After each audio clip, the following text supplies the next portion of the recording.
Welcome to RBC's Markets in Motion podcast, recorded October 14th, 2024. I'm Lori Calvasina, head of U.S. Equity Strategy at RBC Capital Markets. Please listen to the end of this podcast for important disclaimers. 3 big things you need to know today. First, we've done some housekeeping on our S&P 500 EPS estimates for 2024 and 2025, resulting in very modest changes. Second, we highlight the 2 things we're paying the most attention to in reporting season, specifically qualitative color from companies on hot macro topics and whether megacap growth can maintain its earnings dominance. Third, we highlight what else jumps out from our high-frequency indicators on sentiment and the election. If you'd like to hear more, here's another 5 minutes. Now let's jump into the details. Starting with takeaway number 1, housekeeping on our 2024 and 2025 S&P 500 EPS forecasts. We've refreshed our S&P 500 EPS model for 2Q24 actuals and changes to the consensus macro forecasts that feed into our model on things like GDP, inflation, and rates. As a result, we're lowering our 2024 EPS forecast by $1 to $2.41 from $2.42, and we're raising our 2025 EPS forecast from $2.68 to $2.69. We do see these changes as very minor. We're a little below bottom-up consensus for 24, which is tracking at $2.45. For 2025, we're about 5.6% below the consensus, which is now at $2.85, but our number is in line with a typical revision. Moving on to takeaway number 2. The 2 things we are paying most attention to in the 3Q24 reporting season.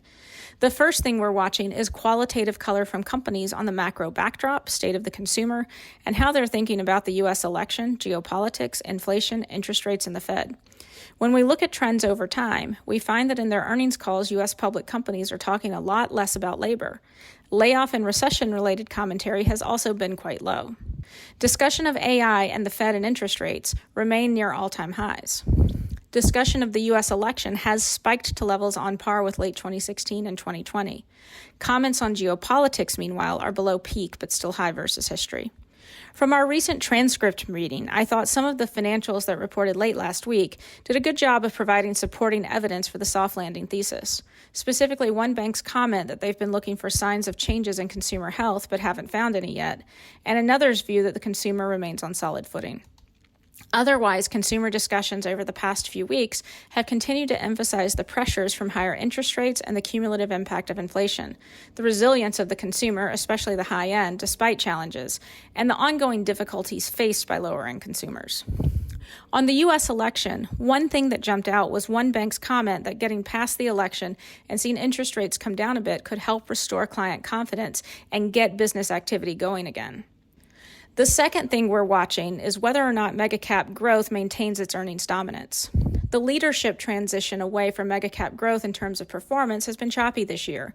I think that rotation has been driven by crowding over valuation and decelerating earnings growth among the Mag 7 or megacap growth names. But it hasn't been a clean leadership handoff because bottom-up consensus EPS growth expectations for Mag 7 names have actually improved a bit for both 2024 and 2025 recently, while those for the rest of the S&P 500 have stalled. The rate of upward revisions to EPS forecasts has also been stronger for the biggest market cap names in the S&P 500 than the rest of the stock market. We think overall, earnings sentiment and earnings trends need to improve for the rest of the market for a smoother leadership transition away from megacap growth to occur. And we'll be watching all of these stats we've just run through very closely in coming weeks. We'll wrap up with takeaway number 3. A few things jumped out from our high-frequency indicators on sentiment and the U.S. election last week. The main one to call your attention to is that AAII net bulls are now officially signaling caution.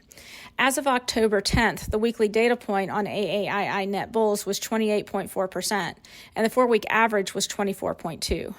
Both of those are more than 1 standard deviation above the long-term average, which is 22%, a level that's been a short-term negative signal for stock market direction in recent years. Another indicator worth flagging is that uncertainty around the U.S. election persists. As of Friday evening, Trump had pulled ahead of Harris in the predicted betting market and many swing state polls as well, though Harris had maintained a lead in the RCP national polling average, at least for now. With the election less than a month out, it's worth noting that various gauges of stock market volatility have also moved up a bit, something that's actually quite normal in presidential election years. That's all for now. Thanks for listening, and be sure to reach out to your RBC representative with any questions.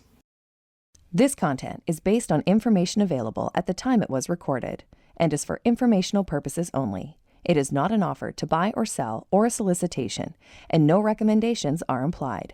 It is outside the scope of this communication to consider whether it is suitable for you and your financial objectives.